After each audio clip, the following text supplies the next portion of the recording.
years ago, almost to the day, give or take a couple of weeks, I made one of my most popular little videos called Bassing Made Easy, where we grabbed some peeler crabs, a single rod, a super simple rig, came into the backwaters of Milford and caught some bass. So it proved to be a very popular video, and it's still a style of fishing that I love to this day. I love stripping things down to bare basics, single rod, a single hook, super simple rig, one type of bait, and a nice muddy creek full of bass. I just love it. So I thought I'd take this opportunity to recreate that video, because when I re-watched it the other day, I noticed there was a couple of things that I do ever so slightly different. Not huge major changes, but just a couple of things that I've changed in the way I make the rig and present the bait. So I thought it'd be a good excuse for me to come out, hopefully catch a bass today, and show you the little things that I've changed over the last few years.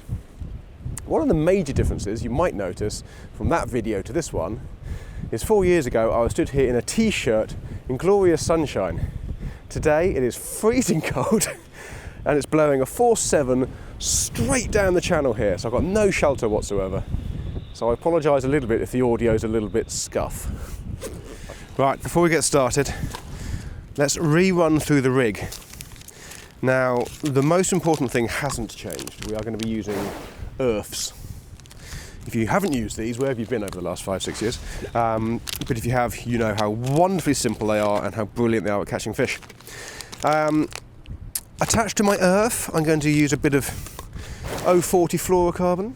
I've changed to the Seagar. Back in the old video I used the Berkeley XL. I've changed to Seagar, mainly because Berkeley stopped making that line. Choices, you've got the Seagar Harris, 0.40 number 6, or you've got the Not Seagar, 0.40 number 6, whatever you fancy. Either one of those will do a really grand job. On the end of our bit of line, we're going to stick a 2-0 circle hook, so that has not changed. We have so many choices of circle hooks nowadays, it's wonderful. What shall I go with? So we've got things like the Gamakatsu Octopus Circle, we've got the Tronix Pro Mutsu Circle, we've got the BKKs, we've got the Owners, we've got the Mustads.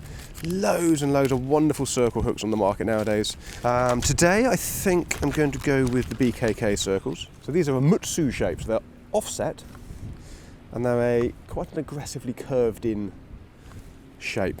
Some of them are sort of very rounded, almost like a sort of a Chinu style, but with the turned in point making them a circle. But these are quite an aggressive little circle hook here. I do still like a 2-0. I sometimes flirt with a 4-0, but I'm just going to be on half a crab again, so a 2-0 is ample for that. To show you how super easy this is, let's make up a rig, shall we? First things first, let's grab an earth. First thing I'm going to change from the previous video is I'm going to cut my snood length down to 4 foot. Okay, so we'll tie our 040 fluoro onto the middle swivel of our earth, like so, and just measure off approximately 4 foot. I used 6 foot in the original video. Still catch loads of fish on 6 foot. I've just used a lot of 4 foots recently, easy for me to say, and I've had no change in catch rate whatsoever, so let's just make our lives a little bit easier and go 4 foot and save yourself 2 foot of fluorocarbon every rig. There we go. So one earth, 4 foot of 040 fluoro, and a 2-0 circle hook. That is the rig. That is the rig. We could just stop there, but another little thing I'm going to change, something I've started doing with my crab baits over the last couple of years, is I'm going to use a simple dongle to mount the bait onto, rather than putting the bait onto the hook.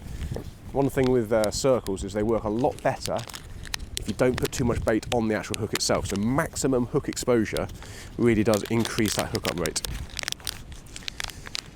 So get yourself some dongle braid. I'm using this wonderful bright yellow stuff here. Don't worry about the colour.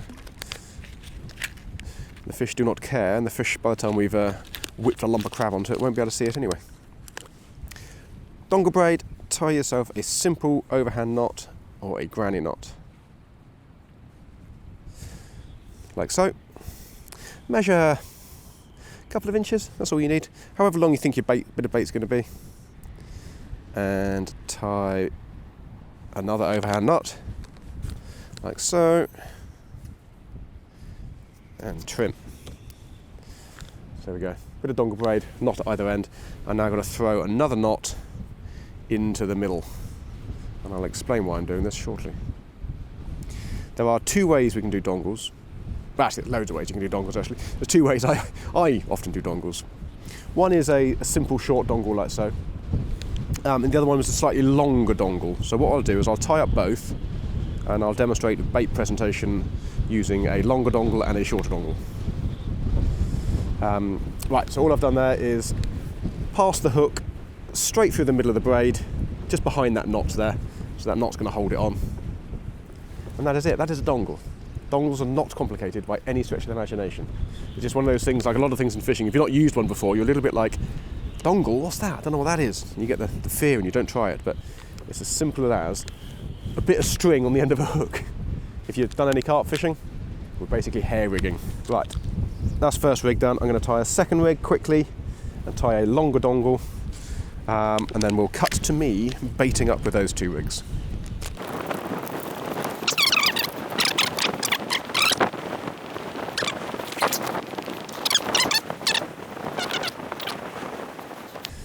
There we go, so an exact replica of the first rig, earth, 4-footer line, hook. Mega simple. This time I'm going to get my dongle braid, do the same granny knot in the end, and I'm just going to tie a longer piece. And I'm going to repeat the process. I'm going to tie a knot right at the very end.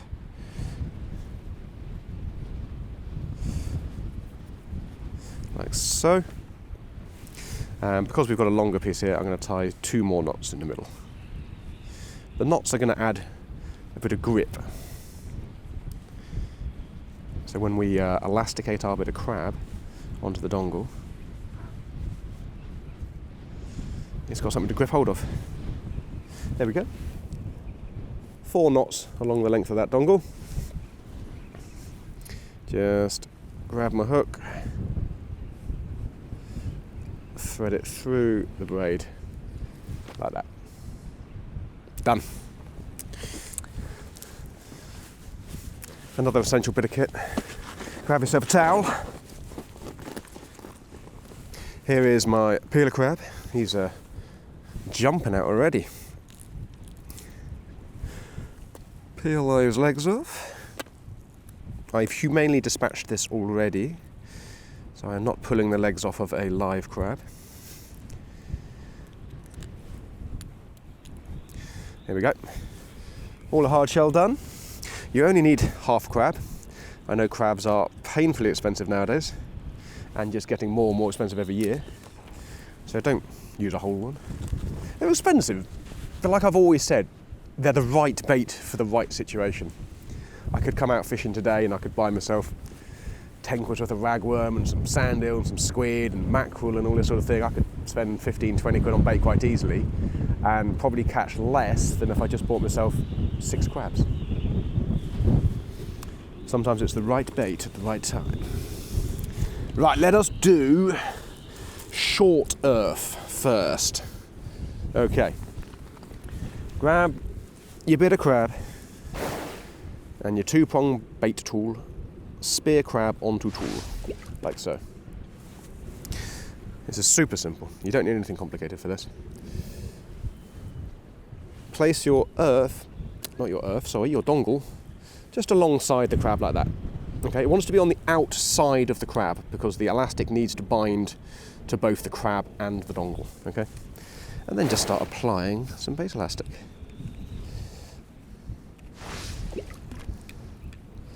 As always with bait elastic, don't go too tight, just nice and sort of gentle, light turns.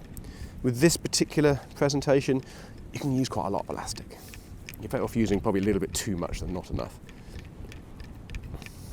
So I'm just whipping around, and that elastic is holding that bait onto that dongle. That'll do. Snap that off. Once we've got to this stage, grab hold of your crab, slide out your tool, and that is that. Lovely little half a crab presented on a dongle. You've got maximum exposure to that hook now, so that bass is going to come along, suck that crab in, and he's going to get hooked. So that's a really, really super simple way of presenting a bit of crab on a dongle. The longer dongle is just a slightly more secure way. So if you're going to be casting a little bit harder, let me just put a stone on my bucket before it disappears. Back in a second. Oh, right, let me fill up my bucket with stones. Professional filmmaker as always. Okay, right. Now I've anchored everything back down. Where was I? Oh yes, a longer dongle. So the shorter dongle is fine for most of your sort of general flicking it out, short range, medium range work, that sort of thing. If you're going to be doing a little bit more power casting and you want something to make sure that that bait is definitely held on, it isn't going to fall off, slide off the dongle on the cast, we can use a longer dongle, like so. Now, I've just realised the half a crab I had ready was on top of my bucket that just flew off in the wind. What kind of demonstration is this? Oh, there it is. Ah. Right, one rescued bit of crab. So same as before. 2-prong tool, spear crab onto. This time I'm going to lay the dongle alongside and then just actually wrap it around. So basically it's going either side of the crab. Okay? And then just, as before, start wrapping.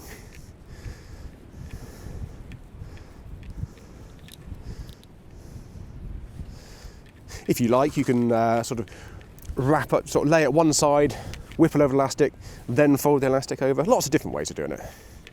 Like lots of things in fishing, we all do things slightly differently. As long as you get to the same outcome, it doesn't really matter which way you do it.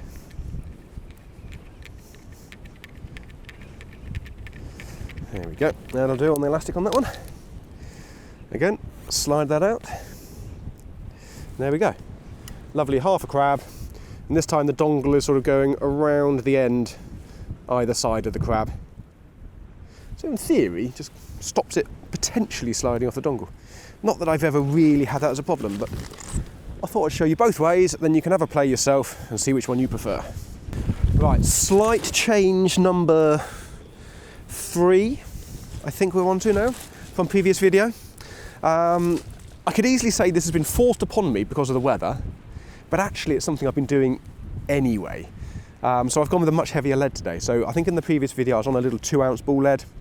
And it is, you know, if you just want to keep yourself light and really sort of enjoy the light, maybe scale your rod right down to, you know, a little barbel rod I've done this with in the past, that sort of thing, they're absolutely fine. But I've actually gone to a 4-ounce pyramid today. First of all, I just needed a little something heavier to punch through this wind because it really is hacking down here. It's quite a strong wind.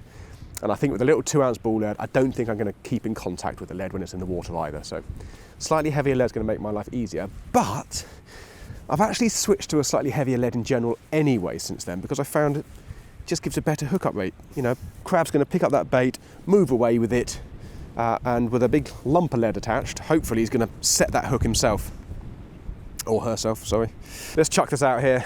I've got, I was going to say low tide, but actually by the time I've waffled on for ages, we're about an hour after low. I haven't got a huge amount of water in front of me, but I've got enough. I reckon there's 2 or 3 foot in the middle of the channel there, so I'm just going to plop it in the middle of the channel for now. Here we go, just a little flick out of the middle. I'm just going to stop it and just pull it back as it hits the water to hopefully stop that lead sinking in the mud, which I think we managed to do. Pop that down there, sit back, enjoy the sunshine, try and ignore the fact that it's freezing cold, and yeah, hopefully pick up a bass or two.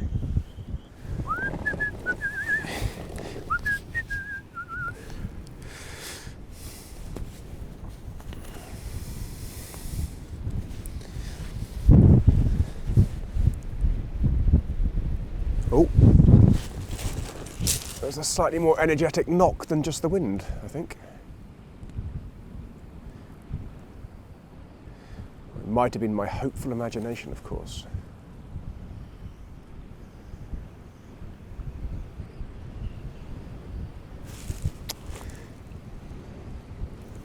It's not easy to notice little sort of differences, and you're probably not picking up on the camera, but I got lots of sort of bouncing around and shaking around in the wind, but there was definitely a couple of taps in amongst that.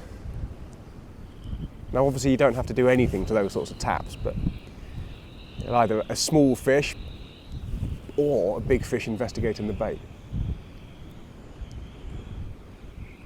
You'll know, and I promise, with this sort of fishing, close range, if you're using the right style rod, a nice soft tipped rod, you'll know when a decent sized bass takes your bait.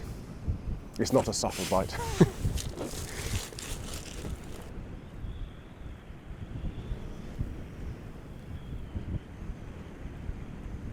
Yeah, I've got something pecking away at it. I do sometimes think small fish can attract bigger fish as well. Not necessarily because the bigger fish are going to eat the smaller fish, but if there's small fish pecking away a bit of bait, I think the noise and the commotion could attract a larger fish, and the competition for food instinct will kick in, and that bigger fish is going to come in and just swallow that bit of crab before the small ones devour it. This is me being the eternal optimist, obviously. Yeah, that's definitely something having a little chew out there. Which is good, because we've only been here about 5 minutes. So we've got signs of life, even if it's not quite as big as I was hoping it to be. It is 1 minute to 10 o'clock. I have to remind myself to put some parking on my car, because one thing that has changed since the last video is you now have to pay to park down the end of New Lane by the Cut Bridge there. In fact, there's my alarm on my phone to remind me to put parking on my car. Right, you guys keep an eye on the rod for me. The parking doesn't kick in until 10 o'clock, by the way. Hence the reason why I didn't do it when I first parked. Duration, how long am I going to stick this out for? Well, I mean, realistically, I should, half an hour in, have 4 or 5 bass in a bucket and I can go home, right? 3 hours. How much is 3 hours costing me? 3 hours is costing me £3.40. That's not too bad, is it? Can't grumble at that. I'm going to give that another... I'll give it 5 minutes, actually. But having had those taps and bangs and rattles from presumably smaller fish, I do need to check my bait.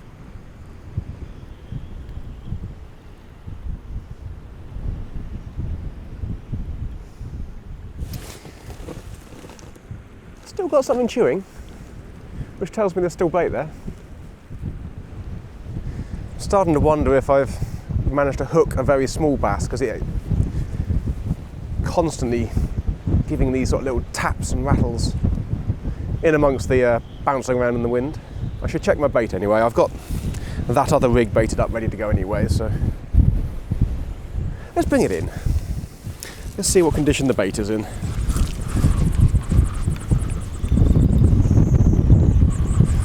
Oh.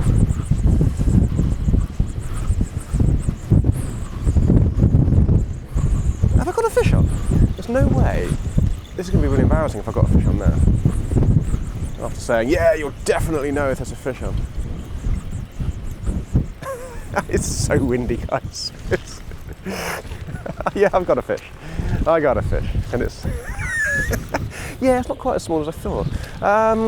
Okay, in fact... That's embarrassing.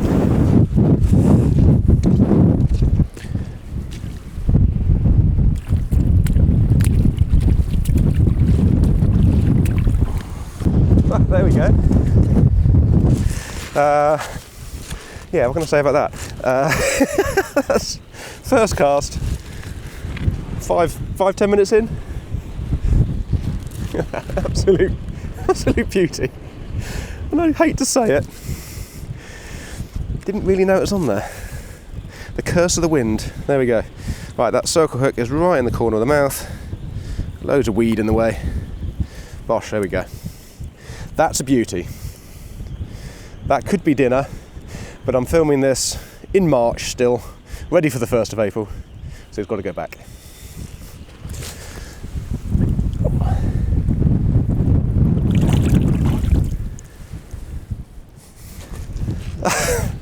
That was so embarrassing. Wonderful to catch. I mean, it highlights how wonderfully easy this sort of fishing is. A little bit embarrassing. It's me saying, yeah, I've got some little taps and knocks, little tiny fish probably. Beautiful big plump bass on the first cast. Plop this one back out there. See if we can catch another one. See if we can get a slightly more enthusiastic bite on this one, shall we? That let me down. Remember the famous words, trust me, you'll know if it's a decent fish. Chuck it out, stop, pull, feather it down, donk. There is some soft mud out there, so we don't really want lead sinking into that. Right, there we go. Back in the water. You can do this with ragworms, so king rag. So if you can't get any crab, bit of king rag. You can also do it with hardback crabs. The reason why the bass are, I don't know, so easy to catch, I don't like using that phrase, but they kind of are, this time of year is because, you know, they've been out to sea, getting jiggy with it, and they've come back in and they're hungry. Now, nature always coincides things, and I'm pretty sure nature has timed bass spawning and coming back inshore perfectly with the crab molt. So the bass time their return inshore just as the crabs are molting, and they feed really heavily on the crab. It's such a golden bait this time of year. We've got a couple of months now, sort of April and May, where I'll just spend so much time in the harbours and estuaries and rivers around the south coast just doing this. I just love it so much. It's not difficult fishing. It's probably one of the easiest types of fishing you'll do as well. It's a single rod. It's a very, very, very simple rig that absolutely anybody can tie. And it's just a case of finding the bass. And that's not difficult this time of year either. Just look for rivers, look for estuaries and harbours, look for where those channels are. Use Google Earth. That can be your biggest friend this time of year. On Google Earth, even a harbour the size of Poole Harbour, you can see where the channels are and that sort of thing. And they're just bass motorways. Chuck your bait in one of those channels this time of year with a bit of crab on, and I can almost guarantee you'll find a bass. I'm going to fall over. That wind is so strong. I hope the microphones aren't picking up too much wind. Listen to this. Yeah, pretty windy. That's why I'm facing this way. I'm trying to shelter the mic a little bit so you guys can hear me. I still can't believe the bite that bass gave. It was like it was going to be a little 4-ounce checker. I appreciate the bow and the line and the wind and all that sort of thing is dampening things down a little bit, but that didn't do what bass are supposed to do. I was out on Monday, so a couple of days ago, in Poole Harbour with Darren, doing exactly this. And I got I got three lovely bass that night. I didn't make a full-on film, but I did film a little bit, and this is what a bass bite should look like.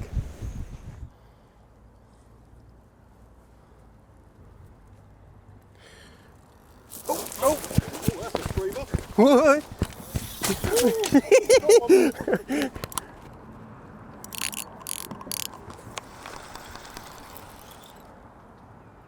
Oh, fish on!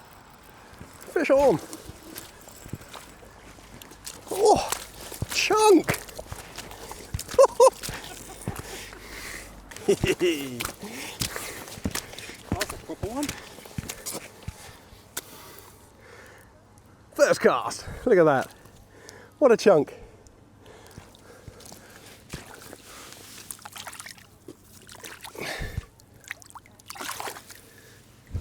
Right, I've given this one about 20 minutes, so I'm going to bring it in. Not necessarily because I think I need to. I think there's probably still bait on there. I could easily give it another 10 minutes. But the water has risen really rapidly in the last sort of 20-30 minutes. And there's another sort of channel creek dead opposite me over there. So I'm just going to sort of hit the bit of the channel where the main channel comes up and the branch goes off that way. I'm going to try and put it on that little junction box.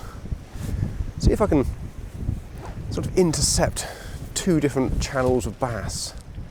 I don't know, sounds good. It's nice to have a theory sometimes, isn't it, behind what you do. Right, let's flop this over there. Let's have a slight change of angle.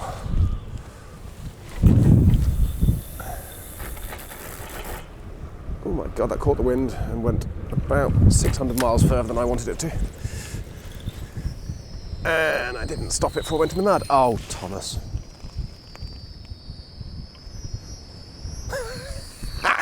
There's a good demonstration as to why you need to feather that. Especially if you're using a heavy lead like that. There we go. We're out. We're out of the mud. Pop that back down there. Sit back in my box. Wait for the next fish to come along.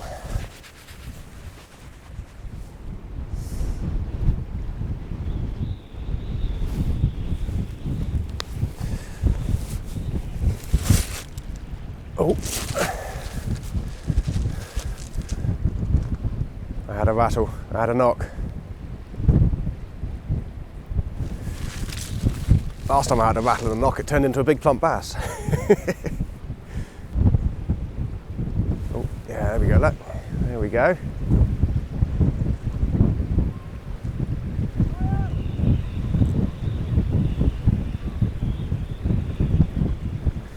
You may be able to notice the wind has got a lot stronger. I'm a little bit further out as well, so I've got a slightly bigger bow in my line because of that wind. So now I'm going to convince myself that this bang and rattle is a big fish again. Oh yeah, look at that. That looks something mildly enthusiastic.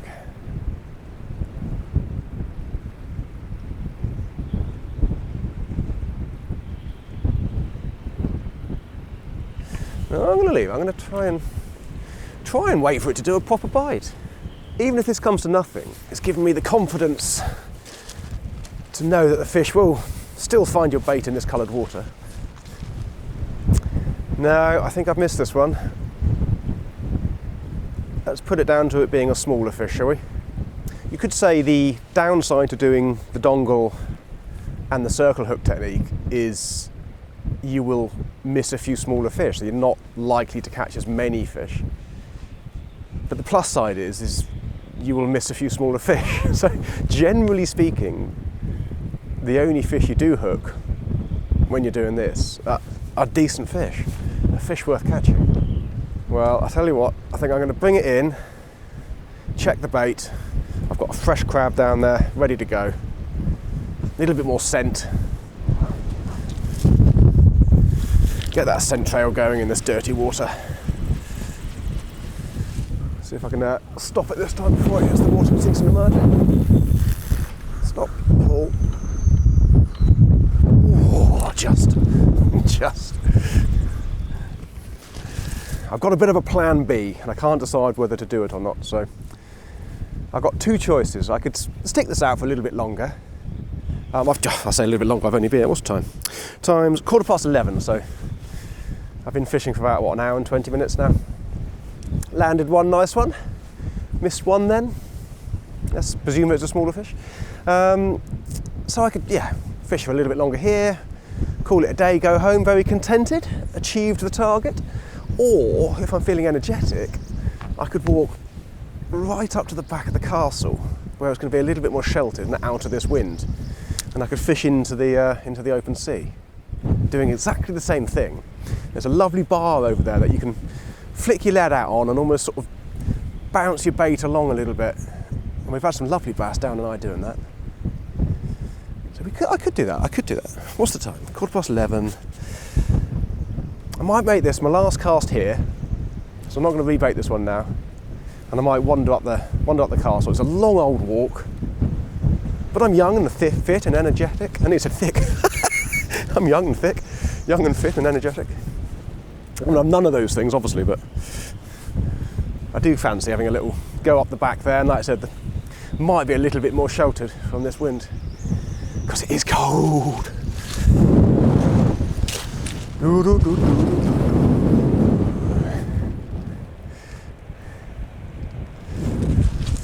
Oh dear.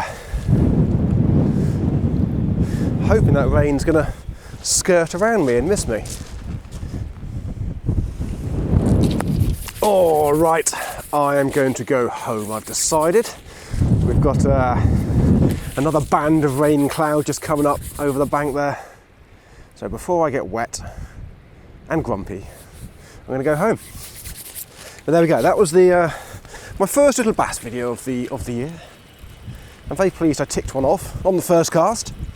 Only the one though, so kind of half successful. But a couple of hours outside, caught a bass on a crab, doing something I love doing. I'm certainly not disappointed.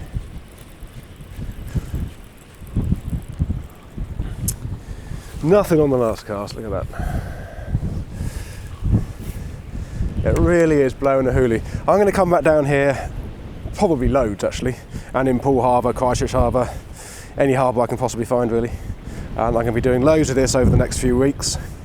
And hopefully next time I'm out, it'll be a little bit sunnier. A little less windy would be nice. Well, there we go. I hope you guys get out. I hope you guys get out and catch some bass. Now we're in bass season. And as of, is it Tuesday next week? Anyway, as of the 1st of April, you get to keep 3. So if you like catching fish for dinner, and you've got a big family, you get to keep 3 per day now. That's the new bass regs for the year. So as of the 1st of April, 3 bass. Not sure I will keep 3. Just keep the odd one here and there. I think as most of us do, but you're perfectly entitled to keep 3 if you want to. Right, there we go. Hope you enjoyed that one. Just a short, sharp, get back out, do some fishing really. And I shall see you guys on the next one.